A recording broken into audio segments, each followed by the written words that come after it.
Good morning, friends. Welcome to Nursing Arena YouTube channel. Myself Abhishek Rathod, Nursing Officer AIIMS Bhopal. Nursing arena YouTube channel पे आपको nursing से related सारी वो important चीज़ें मिलेगी जो आपको फ्यूचर के लिए हेल्पफुल होगी. तो आज हम डिस्कस करेंगे एम्स बठिंडा का प्रीवियस पेपर, जिसमें हम क्वेश्चन और आंसर एक साथ देखेंगे. तो आप उम्मीद करते हैं आप लोगों को पसंद आएगा. तो फर्स्ट क्वेश्चन इस प्रकार है. An anaphylactic shock is treated with which of the following drugs? The options are A. Adrenaline, B. Propranolol, C. Enalapril, D. Digoxin. तो क्वेश्चन पूछा गया है कि एनाफिलैक्टिक शॉक के लिए इनमें से कौन सी ड्रग यूज करते हैं. तो इसका सीधा सा राइट आंसर होगा A. Adrenaline. Continuous bubbling in water seal chest drainage is considered as A. Normal finding, B. Surgical emphysema, C. Air leaking in system, D. Chest drain is out. इसमें पूछा है कि जो वाटर सील चेस्ट ड्रेनेज है उसमें continuously bubbling हो रही है, तो ये क्या इंडिकेट करेगा. तो कंटिन्यूस बबलिंग होने को इंडिकेट करेगा कि इसमें जो है एयर लीक हो रहा है सिस्टम से, इसलिए कंटिन्यूस हो रहा है. अगर कंटिन्यूस नहीं होता है तो वो नॉर्मल फाइंडिंग है. अगर इंटरमीडिएट होता है तो clients talking cyclosporin after renal transplantation about key medication information the nurse tell the client to be specially alert for. Question ये पूछा गया है कि एक पेशेंट जिसका रेनल ट्रांसप्लांट हुआ है और साइक्लोस्पोरिन उसे दिया जा रहा है, तो नर्स जो है क्लाइंट को स्पेशली किस बात के लिए अलर्ट करेगा. ठीक है, तो इसमें ऑप्शंस हैं A. Sign of infection, B. Hypotension, C. GI disturbance, D. Hair loss. तो इम्यूनोसप्रेशन यूज कर रहे हैं तो इसमें साइन ऑफ इन्फेक्शन के लिए अलर्ट रहना बोलेंगे, तो right answer is A. Question is a client has been diagnosed with pernicious anaemia is planning care of the client and nurse anticipate that the client will be treated with. इसमें pernicious anaemia के बारे में पूछा है. Anaemia के बहुत सारे प्रकार हैं, उनमें से ये पर्निशियस एनीमिया का पूछा है कि ये किसकी कमी से होता है. तो ऑप्शन देखते हैं अपन. Option A thiamine, B iron, C vitamin B12, D folic acid. तो सारे जितने भी अवेलेबल हैं ऑप्शंस, इससे एनीमिया होता है, लेकिन जो पर्निशियस एनीमिया है वो विटामिन B12 के कारण होता है, तो राइट ऑप्शन सी होगा. अगर आयरन डेफिशिएंसी एनीमिया है तो इसमें बी ऑप्शन राइट होता है, लेकिन इसमें पर्निशियस पूछा गया है तो right option C vitamin B12 है. Next question 5. A 21-year-old woman is being treated for injuries sustained in an automobile accident. The patient has a central venous pressure line in palate. The recognized that central venous pressure measured reflects. इसमें पूछा गया है कि 21-year-old women है जो RT road traffic accident हुआ है उसका, और उसमें CVA उसको मेजर करने के लिए नर्स को किस बात का ध्यान रखना है कि CVA कहाँ से मेजर किया जाता है. तो ऑप्शंस है A. Cardiac output, B. Pressure in the left ventricle, pressure in C. Pressure in the right atrium, D. Pressure in the pulmonary artery. The right answer is pressure in right atrium. तो CVP है जो right atrium से major किया जाता है, ये आप लोगों को ध्यान में रखना है. Next question. The client has undergone a thyroidectomy. The nurse monitor of sign of damage of parathyroid gland post-operatively. Which of the following would indicate damage to the parathyroid gland? अच्छा क्वेश्चन है ये, most of आपको देखने को मिलेगा. इसमें पूछा कि अगर एक पेशेंट की थायराइड ग्लैंड को रिमूव किया जा रहा है तो इसमें साइंस देख के आपको बताना है कि थायराइड ग्लैंड के साथ पैराथायराइड ग्लैंड भी डैमेज हुई है. तो पैराथायराइड ग्लैंड डैमेज होने के सबसे पहले उसका फंक्शन देखेंगे, पैराथायराइड का फंक्शन क्या है. अगर उसके फंक्शन लॉस हुए हैं और उसके फंक्शन लॉस होने से किस चीज़ की कमी आई है या क्या सिम्टम्स हुए हैं, उससे हम पता कर पाएंगे कि थायराइड के साथ पार्शियली पैराथायराइड भी डैमेज हुई है या परमानेंटली हुई है, वो हम साइन देखते हैं. Option A hoarseness, option B tingling around the mouth, option C respiratory distress, option D neck pain. तो इसमें राइट आंसर है टिंगलिंग अराउंड द माउथ, क्योंकि अगर कैल्शियम की कमी होगी तो हाइपोकैल्सीमिया होगा. हाइपोकैल्सीमिया होने से हाइपोकैल्सीमिया की वजह से टिटेनी साइन देखने को मिलेंगे. टिटेनी साइन में tingling around the mouth is the right answer. Number 7. After experiencing transient ischemic attack TIA, a client is prescribed aspirin 100 mg by mouth daily. The nurse should teach the client that his medication has been prescribed to. एक patient है जो ischaemic attack से आया है और उसे 100 mg aspirin orally order किया गया है, तो नर्स जो है पेशेंट को क्या टीच करेगी? ऑप्शन देखते हैं।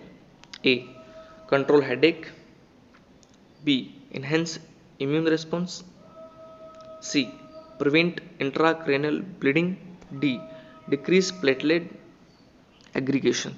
तो एस्पिरिन जो है एंटीकोगुलेंट है, ठीक है, तो एंटीकोगुलेंट है, तो ये क्या चेंजेस करेगा जिससे हम पेशेंट को बताएंगे कि इससे ये चेंज होगा और ये आपके जो इस्केमिक अटैक हुआ है इसमें हेल्पफुल होगा।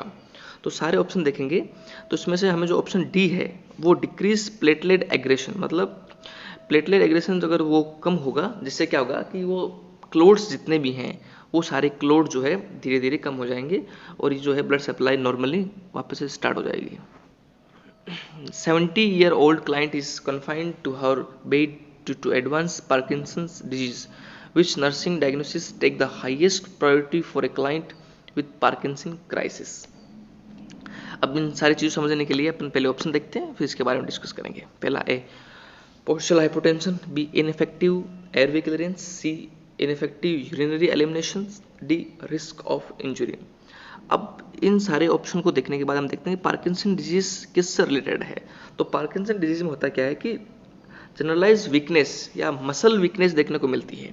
अब ये सारे ऑप्शन ऐसे हैं जिसमें मसल वीकनेस देखने को मिलती है, लेकिन क्वेश्चन के एंड में दिया हुआ है हाईएस्ट प्रायोरिटी।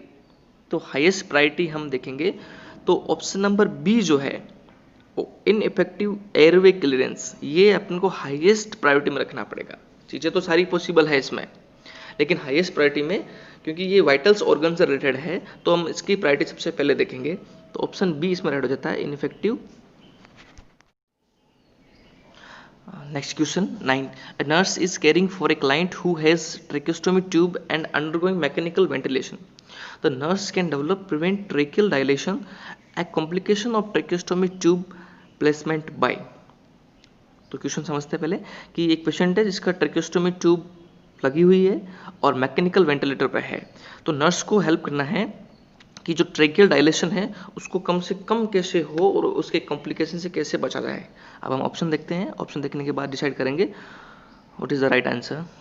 ए ऑप्शन है suctioning the tracheostomy tube frequently, B using a cuffed tracheostomy tube, C using the minimal leak technique and keeping cuff pressure less than 25 centimetre of H2O, D keeping the tracheostomy tube plugged. तो इसमें सारे option हम देखेंगे तो जो हमें करना क्या है कि मिनिमल डायलेशन करना है ट्रेकिया का, तो अपन देखेंगे कि जो कफ का प्रेशर है तो वो देखेंगे वो कम से कम होना चाहिए और जो लीकिंग सिस्टम है वो भी जो है ध्यान में रखना है। तो इसमें सारे ऑप्शन में से ऑप्शन नंबर जो सी है वो बताता है कि using the minimal leak technique and keeping cuff pressure less than 25 centimetre. The right answer is C. Next question 10, a client who just received a diagnosis of hepatitis asked how could I have gotten this disease? What's the best response? Nurse का best response क्या होगा अगर patient पूछ रहा है कि उसे hepatitis A हुआ कैसे है। ऑप्शन देखते हैं। A option, you could have contracted this by using IV drugs, B you must have received an infected blood transfusion, C you contracted this by engaging in unprotected sex, D you may have eaten contaminated food। तो hepatitis के बहुत सारे type हैं, उनमें से type A के बारे में पूछा गया है। तो टाइप ए जो मोड ऑफ ट्रांसमिशन है वो देखना पड़ेगा, फिर अपन डिसाइड करेंगे। तो अलग से ए बी सी डी ऐसे बहुत सारे हैं, इनमें से जो ए है हेपेटाइटिस ए उसका मोड ऑफ ट्रांसमिशन है faeco oral route. Faeco oral route by eating से हो सकता है, तो इनमें से सारे ऑप्शन में से डी ऑप्शन जो है वो फूड से रिलेटेड है, तो राइट आंसर होगा D you may have eaten contaminated food. Question number 11, oral polio vaccine under polio pulse polio immunisation programme is given to children of what age. तो ज़्यादा hard question नहीं है, simple सा one liner question है। पूछा गया है कि जो OPV है वो कब दी जाती है। Option A up to 1 year, up to 3 year, up to 5 year, up to 7 year. तो directly we can choose option number C, up to 5 years. Which instruction should the nurse give a patient who is going to have a chest tube removed? Important question है ये। Question भी बहुत सी बार आपको competitive exam में देखने को मिला है। सीधा क्वेश्चन है कि पूछा गया कि चेस्ट ट्यूब रिमूव करते हैं तो नर्स जो है पेशेंट को क्या इंस्ट्रक्ट करेगी। Option number A, hyperventilate just before the tube is removed. B, inhale as the tube is being pulled out. C, take a deep breath and hold it. D, avoid Valsalva manoeuvre. तो chest tube remove करने के लिए जो intercostal muscle है वो relax होना जरूरी है। तो इसमें ऑप्शन जो है सी देखते हैं, take a deep breath. Deep breath लेने से क्या होगा कि जो लंग एक्सपेल होगा, और आगे लिखा हुआ एंड होल्ड इट। होल्ड मतलब रोके रखना है, जिससे क्या होगा कि जो मसल्स है वो उसको स्पेस मिलेगा उस ट्यूब को रिमूव करने के लिए, जिससे दो चीज़ें होगी, एक तो पेनफुल कम होगा, दूसरी चीज़ रिमूव करने में आसानी रहेगी, दूसरा हाइपर वेंटिलेट भी रहेगा पेशेंट क्योंकि वो डीप ब्रीदिंग कर रहा है, जिससे ऑप्शन नंबर सी ज़्यादा बेटर है इन सभी से। तो option number C is right. 13, a patient with increase intracranial pressure is receiving mannitol. To evaluate the effectiveness of the drug, the nurse should assess the client for which of the following. तो option पूछा गया है इसमें, question ये है कि ICP increase है और उससे मैनिटोल दिया जा रहा है, तो इनमें से कौन सा रिस्पॉन्स जो है वो ठीक रहेगा कि वो वर्क कर रहा है। A, decrease pulse rate. B, increase temperature. C, increase urine output. D, increase pupillary reaction. तो इसमें ऑप्शन ये होगा कि इंक्रीज पिपुलरी रिएक्शन, क्योंकि मैनिटोल अगर वर्क कर रहा है, वर्क करने से क्या होगा कि जो प्रेशर है वो प्रेशर कम होगा, हाइड्रोसेफेलस की कंडीशन हो सकती है जिससे वो फ्लूइड कम होगा, और जो पिपुलरी रिएक्शन जो पहले रिएक्टिव नहीं थी अगर उसकी रिएक्टिविटी बढ़ गई है तो ऑप्शन नंबर डी ज़्यादा बेटर आंसर है। बाकी यूरिन आउटपुट बढ़ सकता क्योंकि ये मैनिटोल जो है डायूरेटिक भी है, लेकिन राइट आंसर डी होगा इसमें। The primary cause of abdominal ascites in a patient with cirrhosis of the liver is, this is liver, abdominal ascites है और cirrhosis of liver देखने को मिल रहा है, तो इसमें से कौन सा ऑप्शन हम चूज करेंगे, किस कारण से ये हो रहा है। A option, a increase vasopressin level. B, a increase serum sodium level. C, a decreased serum aldosterone level. D, a decreased serum albumin level. तो इसमें अपन ऑप्शन चूज ये करेंगे कि जब भी सिरोसिस ऑफ लिवर देखने को मिलेगा तो उसमें एल्बुमिन लेवल कम होगा, और एल्बुमिन लेवल कम होने के कारण जो फ्लूइड है वो फ्लूइड इकट्ठा होना स्टार्ट हो जाएगा कैविटी में, जो एब्डोमेन कैविटी के जस्ट आगे की ओर है उसमें इकट्ठा होना है, जिसे हम बोलते हैं असाइटिस बोलते हैं। तो उसमें सीरम एल्बुमिन लेवल कम होने के कारण ऐसा पाया जाता है। तो इसमें option. Next question, question number 15, a patient return to surgery which nursing diagnosis take priority to at this time. Patient आया सर्जरी से, कौन सा नर्सिंग डायग्नोसिस है जो प्रायोरिटी बेस पर रखना है। Option A, ineffective breathing pattern. B, deficient fluid volume. C, balance nutrition less than body required. D, diarrhoea. तो प्रायोरिटी का पूछा है तो प्रायोरिटी वाइटल्स ऑर्गन को दिया जाता है, तो वाइटल्स ऑर्गन इनमें से कौन सा ऑप्शन है। तो ऑप्शन नंबर ए जो है इनफेक्टिव ब्रीदिंग पैटर्न, ब्रीदिंग जो है रिलेटेड टू द लंग्स है, वाइटल्स ऑर्गन से रिलेटेड है, इसलिए प्रायोरिटी ए रखेंगे, ineffective breathing pattern, option A. A client with status asthmaticus is in severe respiratory distress, the nurse should maintain the client's in which positions. तो simple सा question है, एक patient है जो अस्थमा से डिस्ट्रेस है, respiratory distress हुआ उसको, तो कौन सी पोजीशन देंगे जिससे रेस्पिरेटरी स्टेटस मेंटेन करेंगे। तो ऑप्शन है A, sitting upright. B, side lying. C, supine. B, prone position. The right answer is A, sitting upright. Upright मतलब फाउलर पोजीशन देंगे तो उसमें मेंटेन होगा। The nurse encouraging a post operative patient to move this leg. Contracting the leg muscle help to prevent the post operative complications. इसमें ये पूछा गया है कि पोस्ट ऑपरेटिव पेशेंट है और हम उसको लेग मूव करने के लिए बोल रहे हैं, तो इनमें से कौन सा जो कॉम्प्लिकेशन है वो अपन ध्यान में रखेंगे? B pleurisy, B portal hypertension, C hypostatic pneumonia, D pulmonary embolism. तो इसमें ये होता है कि लॉन्ग टाइम अगर पेशेंट एक जगह फिक्स पोजिशन पे है तो there is a complication to form a thrombus या एम्बोलिज्म होने के चांसेस हैं। तो अगर हम उसका मूव कराएंगे तो काफ मसल के थ्रू जो वेसल्स है उनमें से एम्बोलिज्म है वो पल्मोन में या लंग्स में जा सकता है। तो राइट आंसर डी होगा, pulmonary embolism. A female patient is diagnosed with gonorrhoea, the nurse should assess her for which of the following.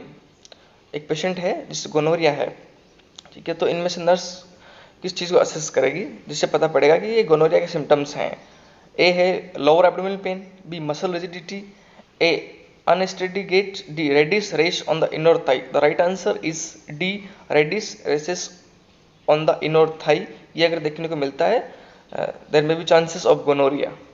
19. A patient with congestive heart failure is given digitalis. Which of the following indicate the earliest manifestation digitalis toxicity? Pharma question है। अगर हम patient congestive heart failure है सीचेप का और उसे हम digitalis दे रहे हैं तो इनमें से कौन सी चीज़ हमें देखने को मिलेगी? B hypokalaemia, B tachycardia, C nausea and vomiting, B gynaecomastia. अगर हम अर्लीस्ट देखें तो अर्लीस्ट सबसे पहले कोई भी ड्रग्स हो नोजिया वोमिटिंग के चांसेस ज़्यादा होते हैं, तो B option number C is the right. A 47-year-old male is admitted with acute myocardial infarction. He is cold and clammy, hence severe substernal chest pain with dyspnea. Which of the following intervention nurse will implement on a priority basis? फिर से priority का question पूछा है, अच्छा question है। अगर MI का patient है और उसमें ये सिम्टम देखने को मिल रहा है, कोल्ड है, कमी है और चेस्ट पेन हो रहा है सीवियरली और डिस्निक भी है, तो किस चीज़ का ध्यान रखेंगे nurse? A option administer adrenaline intracardiac, B provide a tight blanket, C place patients in semi-fowler position, B administer morphine by slow IV push। अगर हम पैटी बेस से देखें तो फिर से हम देखेंगे तो रेस्पिरेटरी प्रॉब्लम हो रही है तो पेशेंट को क्या करेंगे, हम सेमी फाउलर पोजिशन में प्लेस करेंगे जिससे ऑक्सीजन लेवल ब्लड में बढ़ेगा और ब्लड सप्लाई बढ़ने के कारण जो पेन है वो कम होगा और जो हार्ट की मसल है उसको ऑक्सीजन सप्लाई अच्छे से होगा। Option number C is the right. Number 21, the electrolyte balance in the body is regulated by which organ system? One of the most easiest question of this paper. इसमें सीधा सा पूछा गया है कि इन ऑप्शन को देख के बताना है कि कौन सा ऑर्गन जो है वो इलेक्ट्रोलाइट बैलेंस करता है। A kidney, B heart, C parathyroid, D liver. The right answer is A kidneys. Question number 22. Lactulose 20 mg is to be administered to a patient through gastric tube, NG tube. On hand is lactulose syrup 10 mg per 15 ml. How much will the nurse give? Numerical question है। Lactulose हमें देना है 20 ग्राम और 20 ग्राम देना है और by hand जो है वो 10 ग्राम पर 15 ml है, तो 10 ग्राम बाई हैंड है, इससे डबल देना है, जो 15 है उसका डबल हो जाएगा। The right answer is D 30 ml। 23, a patient with a pacemaker is ambulating in the room with the assistant of nurse. The patients complain of dizziness and shortness of breath. The initial action by the nurse should be। Patient है, pacemaker के साथ है और room में एम्बुलेट कर रहा है nurse के साथ और वो नर्स को बता रहा है कि उसे डिजीनेस और शॉर्टनेस ऑफ ब्रीथिंग हो रही है, तो नर्स का एक्शन क्या होगा? A option reassures the patient that you will stay with him, B have him rest in bed immediately, C monitor his vitals signs every hour, do nothing because it is normal surgery। the right answer is have him rest in bed immediately, because ये जो है injury के chances हैं। अगर patient dizziness complain कर रहा है, shortness breathing है, तो उसे रेस्ट करेंगे ताकि इसको जो इंजरी के चांसेस बहुत कम हो जाए। Next, number 24. The most likely systemic adverse effect of combination therapy of the treatment of metabolic carcinoma includes। तो उसमें पूछा कि सिस्टमिक एडवर्स इफेक्ट क्या होगा अगर हम कॉम्बिनेशन में कीमोथेरेपी से दे रहे हैं, अगर किसी प्रकार का मेटास्टेटिक कैंसर है उसे। ए एसाइटिस, बी नेस्टिगमस, सी ल्यूकोपेनिया, डी पोलिसाइथीमिया। तो इसमें कीमोथेरेपी का जो मोस्ट कॉमन कॉम्प्लिकेशन है वो ल्यूकोपेनिया होता है, तो option number C is right. 25 question है, the most relevant knowledge about oxygen administered to a patient with COPD. एक पेशेंट है सीओपीडी का, तो इसमें सबसे ज़्यादा क्या इंपॉर्टेंट टॉपिक ऑप्शन होगा जिसमें सीओपीडी को इम्प्रूव करेंगे या ऑक्सीजन की डिमांड को बढ़ाएगा। A option, oxygen at 1 to 2 litre per minute is given to maintain hypoxia stimulate for breathing. B hypoxia stimulate the central chemoreceptor in the cortex that make the patient breathe. See, oxygen is administered best using on a rebreathing mask. Blood gas are monitored using a pulse oximeter. Pulse oximeter. तो इसमें right answer होगा oxygen at 1 to 2 litre per minute in given to maintain hypoxic stimulate for breathing. अब क्यों होगा? क्योंकि अगर oxygen level 1 to 2 litre से अपन दे रहे हैं उसको ऑक्सीजन, तो क्या होगा, कार्बन डाइऑक्साइड जो है वो उसकी मात्रा बढ़ेगी, जिससे क्या होगा कि जो ऑक्सीजन डिमांड है वो स्टिमुलेट होगी। हाइपोक्सिया की कंडीशन के कारण ब्रीदिंग जो है वो डिमांड वो स्टिमुलेट होगी, और स्टिमुलेट होने से पेशेंट सेल्फली जो है रेस्पिरेशन पैटर्न को सुधार पाएगा। तो ऑप्शन नंबर ए ज़्यादा राइट होगा इसमें। 26 question, the highest priority to information given to a patients after bronchoscopy include. तो उसमें हाईएस्ट प्रायोरिटी पूछा है फिर से, और ब्रोंकोस्कोपी के जस्ट बाद किस चीज़ का ध्यान रखना है वो देखते हैं। Options are food and fluid will be withheld for at least 2 hours। B option, warm saline gargles will be done every 2 hourly। C coughing and deep breathing exercise will be done in 2 hourly। D cold liquid will be allowed initially. अब ये ध्यान रखना है कि bronchoscopy just हुआ है, तो bronchoscopy होने के बाद there is a more chances of aspiration, तो हमें ऐसी चीज़ करनी है जो पेशेंट एस्पिरेट ना करे। तो right answer is A, food and fluids will be withheld for at least 2 hours। Question number 27, in a patient with acute renal failure, hypotonic glucose, insulin infusion and bicarbonate can be use to treat. बहुत important question है ये। Question भी काफ़ी बार आपको competitive exam में देखने को मिलेगा है।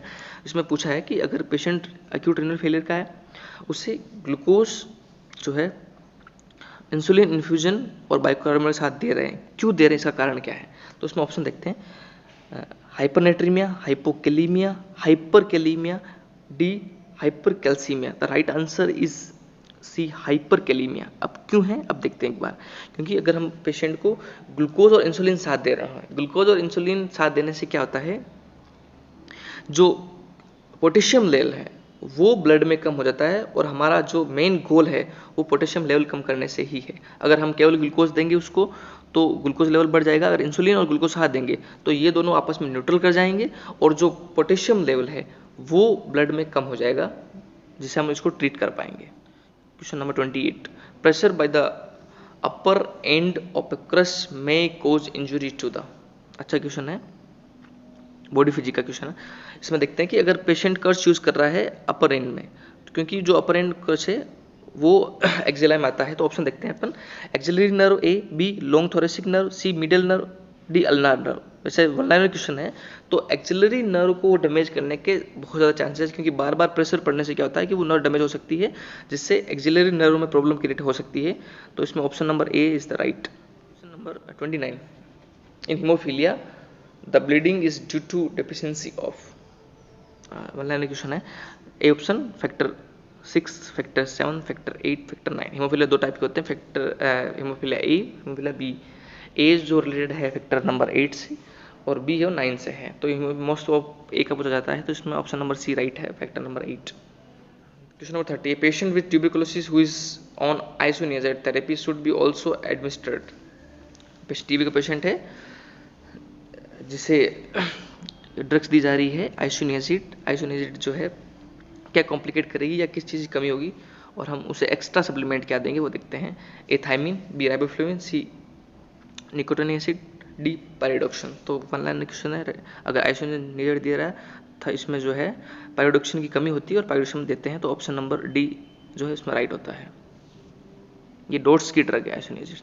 31 A client is recovering from a ileostomy that will perform to treat inflammatory bowel disease during discharge. Teaching of the clients. The nurse should stress on.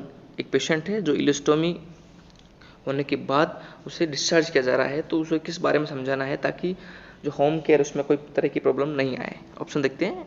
Increase fluid intake to prevent dehydration, B wearing an application pouch on the bed time, C consuming a low protein high fibre diet, B taking only entering coated medication. अच्छा question है। अगर किसी भी patient को inflammatory bowel disease है और उसे इलेस्टोमी किया जा रहा है, तो इसका मोस्ट कॉमन कॉम्प्लिकेशन होता है डिहाइड्रेशन। तो हमें सीधी सी बात है, हमें डिहाइड्रेशन को मेंटेन करना है, तो ऑप्शन नंबर ए जो है वो increase fluid intake to prevent dehydration, ये ऑप्शन राइट है। क्वेश्चन नंबर 32 है sitz bath is given for which of the following. अच्छा क्वेश्चन है। सिट्स बाथ बहुत सी बार पूछा गया है। सिट्स बाथ है वो किसके लिए देते हैं? ऑप्शन देखते हैं। ए अपेंडेक्टोमी, बी हेमोरेक्टोमी, सी कोलिसिस्टेक्टोमी, डी मैस्टेक्टोमी। तो जो है ये हेमोरेक्टोमी में हेल्पफुल है, जो पेन कम करेगा, ब्लीडिंग जो है वो कम करेगा और हीलिंग प्रोसेस में इंप्रूवमेंट होगा। सिट्स बाथ में क्या करते हैं कि अपन वार्म वाटर लेते हैं टब में, उसमें टेम्परेचर मेंटेन रखते हैं और उसमें बिटाडीन डालते हैं, जिससे ये सारी चीज़ें सिट्स बाथ के अंडर ही आती है। 32 When lifting a patient onto a stretcher, the nurse should bend from the. अगर एक पेशेंट को स्ट्रेचर लिफ्ट करना है उसे, तो नर्स जो है वो पेशेंट को कहाँ से बेंड करेगी? ये बॉडी फिजिक्स का क्वेश्चन है, बॉडी मैकेनिज्म का। तो इसमें ऑप्शन होगा, ऑप्शन देखते हैं। Shoulders, knee, back and waist. तो shoulder, knee, back and waist. The right answer is B, knees. Roughage in the diet stimulate. Roughage जो है डाइट में क्या जो देते हैं तो क्या स्टिमुलेट करेंगे? A appetite, B peristalsis, C the flow of digestive juice, D circulations. The right answer है पेरिस्टालसिस, क्योंकि इसमें रफेज अपन देते हैं तो पेरिस्टालसिस मूवमेंट इंक्रीज होगा, जिससे कॉन्स्टिपेशन से पेशेंट को और रिलीव मिलेगा। Next question 35 which of the following में इंटरफेयर विथ वुंड हीलिंग। इनमें से कौन सा जो फैक्टर है वो जो वुंड हीलिंग को इंटरफेयर करेगा? तो A option constructive bandage, B high protein diet, C keeping around area clean, D moderate activity. अगर हम सारे ऑप्शन देखेंगे तो इनमें से 3 ऑप्शन ऐसे हैं जो विंड हीलिंग को जो है वो इंटरफेयर करते हैं, लेकिन एक ऑप्शन ऐसा जो इंटरफेयर नहीं करता जबकि इंप्रूव करता है। इंटरफेयर और इंप्रूव का थोड़ा क्वेश्चन को ध्यान से देखना है। तो ऑप्शन नंबर जो बी है, अगर पेशेंट को हाई प्रोटीन डाइट देंगे तो प्रोटीन हेल्पफुल होता है टिश्यूज को जो है वो हील करने में। तो ऑप्शन नंबर बी जो है इसमें हम देखते हैं कि इंटरफेयर का पूछा गया है। तो इंटरफेयर में क्या होगा कि अगर बैंडेज बहुत ज़्यादा टाइटली बांधी गई है, जिससे क्या होगा ब्लड सप्लाई कम होगी। ब्लड सप्लाई कम होने से क्या होता है कि वो है टिश्यू हील में प्रॉब्लम करेगी। हाई प्रोटीन डाइट इंप्रूव करेगा, अगर एरिया क्लीन रखेंगे इन्फेक्शन नहीं होगा तो भी इंप्रूव करेगा, और मॉडरेट एक्टिविटी नहीं करेंगे तो मूवमेंट नहीं होगा और वो हीलिंग प्रोसेस जो है वो हेल्प करेगा। तो option number A is right. तो option number A is right. आप देख रहे हैं नर्सिंग एरिना यूट्यूब चैनल, आपका host Abhishek. I think you are enjoying this video. Question number 36 the success of fluid replacement therapy for burn patients after 48 hours can be evolution by. अगर burn का patient है और उसे हम fluid replacement therapy दे रहे हैं, अगर 48 आवर्स के बाद अगर हम देखना चाहते हैं कि वो थेरेपी काम कर रही नहीं कर रही, तो इनमें से कौन सा ऑप्शन चूज करेंगे? तो option A weight, B urine output, C urine specific gravity, D peripheral perfusion. तो किसी भी फ्लूइड रिप्लेसमेंट को अगर ध्यान में रखना है तो यूरिन आउटपुट देखना बहुत ज़्यादा इंपॉर्टेंट है। तो urine output option number B में है, तो right answer is urine output. अगर यूरिन आउटपुट ठीक आ रहा है, इसका मतलब जो फ्लूइड रिप्लेसमेंट है वो अच्छे से चल रही है। A client has just return to a nursing unit after an above knee amputation for the right leg. The nurse place the client in which of the following most appropriate. Patient है जिसके right knee में एम्पुटेट किया गया है और post operatively उसे shift किया गया है। तो इस ऑप्शन में चूज करना है कि कौन सा सबसे ज़्यादा राइट आंसर मिलेगा इसमें। तो option number A supine with the stump flat on the bed, B supine with the stump elevation, option number C reverse Trendelenburg position, D prone position। The right answer is supine with the stump flat on the bed. इससे क्या होगा कि patient की blood supply है वो improve होगी, और blood supply improve होने से जो स्टम्प जहाँ से किया गया है, पार्ट एम्पुटेट किया गया है स्टम्प को, वो जो है जल्दी से हील होगा। Client is receiving external radiation to the neck for cancer of larynx, the most likely side effect to be expected is। अगर कोई पेशेंट है जिसे लैरिंजल कैंसर है और उसे रेडिएशन थेरेपी दी जा रही है, तो इनमें से कौन सा साइड इफेक्ट होगा? तो देखते हैं, ए कॉन्स्टिपेशन, बी डिस्निया, सी सोर थ्रोट, डी डायरिया। तो इसमें राइट आंसर होगा सी sore throat. Question number 39. A client who has history of gout is also diagnosed with urolithiasis. The stones are of uric acid type. The nurse give the instruction to limit intake of which foods। इसमें पूछा गया कि एक patient जो है वो gout diagnose किया गया है और उसकी प्रीवियस हिस्ट्री जो यूरोलिथिसिस वो भी हुआ है, तो इन फूड को अपन देख के बताना है कि कौन सा फूड नहीं देना जिससे ये और ज़्यादा डेवलप होता है। ऑप्शन देखते हैं, ए लीवर, बी एप्पल, सी कैरेट। ठीक है, 3 ऑप्शन है इसमें। तो इसमें देखेंगे कि ऐसा कौन सा जो फूड पार्ट है जिससे जो है वो यूरिक एसिड बढ़ने के ज़्यादा चांसेस है। यूरिक एसिड अगर ज़्यादा बढ़ेंगे तो और ज़्यादा प्रॉब्लम क्रिएट करेगा। तो अगर ऑप्शन देखेंगे तो ऑप्शन में 2 ऑप्शन जो है वो प्लांट्स फूड है, और ए ऑप्शन जो लीवर है वो एनिमल फूड है। तो एनिमल फूड में जो यूरिक एसिड ज़्यादा बनता है, जिस कारण से अपन लीवर उसको अवॉइड करने को बोलेंगे। ऑप्शन नंबर डी जो है मिल्क है इसमें। When a patient has an episode of epistaxis, which of the following actions would the nurse take first? अगर एक पेशेंट को नोज ब्लीडिंग हो रही है तो सबसे पहले नर्स क्या करेगी? ऑप्शन देखते हैं, applying ice to the back of the patient's neck, B tipping the patient's backward and encouraging swallowing, D determine if the patient has a history of hypertension, D having the patient lean forward and pinch the nose. तो किसी प्रकार की अगर bleeding हो रही कहीं भी तो सबसे पहले हम डायरेक्टली प्रेशर अप्लाई करेंगे। तो इसमें से अगर सारे ऑप्शन देखेंगे तो ऑप्शन नंबर डी है जो पेशेंट को लीन फॉरवर्ड करेंगे, जिससे क्या होगा, एक तो एस्पिरेट नहीं होगा, दूसरा अगला है जो पिंच द नोज, हम डायरेक्टली उस पर प्रेशर अप्लाई करेंगे, जिससे क्या होगी जो माइन्यूट ब्लड वेसल्स है उसमें क्लोटिंग हो जाएगी और ब्लीडिंग जो है वो स्टॉप हो जाएगी। The right answer is D. Question number 41, pulse deficit is the difference between. Simple सा क्वेश्चन है, वन लाइनर है, देखते हैं क्या आंसर मिलता है। A radial and ulnar pulse, B radial and femoral pulse, C radial and apical pulse, C radial and carotid pulse. तो right answer C होगा। अगर एपिकल पल्स मतलब हार्ट की और रेडियल पल्स दोनों पल्स अगर साथ चेक करेंगे और उन दोनों पल्स के बीच में डिफरेंस है वो कहलाता है pulse deficit. Which of the most appropriate choice among the following to which a nurse pays attention when conducting a general survey an adult client। अगर किसी एडल्ट क्लाइंट का जनरल सर्वे कर रहे हैं तो इनमें से किस चीज़ का जो मोस्ट अप्रोप्रिएटली चॉइस करेंगे नर्स? ऑप्शन ए है appearance and behaviour, B measurement of vital signs, C observing specific body system, D measurement of height and weight. तो इसमें राइट आंसर होगा A appearance and behaviour. The most effective way to break the chain of infection is. अच्छा question है, ये question भी काफ़ी बार repeat होता है। रिसेंटली जो कोरोना वायरस चल रहा है उसके बारे में भी चेन ब्रेक करने के लिए बार बार बोला जाता है। तो देखते हैं कि किसी भी इन्फेक्शन रोकने के लिए सबसे बेस्ट मेथड क्या है।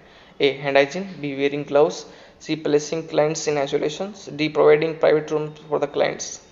तो सीधा सा है, अगर हैंड हाइजीन रखेगा तो पेशेंट जो है या कोई भी पर्सन है वो इन्फेक्शन की चेन को ब्रेक कर सकता है हैंड हाइजीन से। The right answer is A hand hygiene.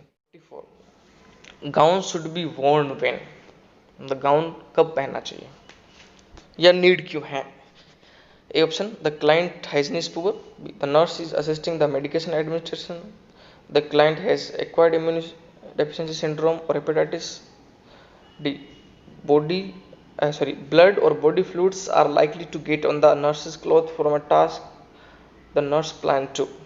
तो इसमें है कि अगर बॉडी फ्लूइड्स या कोई भी ब्लड की डायरेक्टली कॉन्टेक्ट में आ रहा है, इससे बेटर रहेगा कि अगर हम गाउन पहन पाएंगे तो इन्फेक्शन जो है या बॉडी फ्लूइड्स है वो नर्स की क्लोज पे ना आए, इसलिए गाउन पहना जाता है। Option number D is right.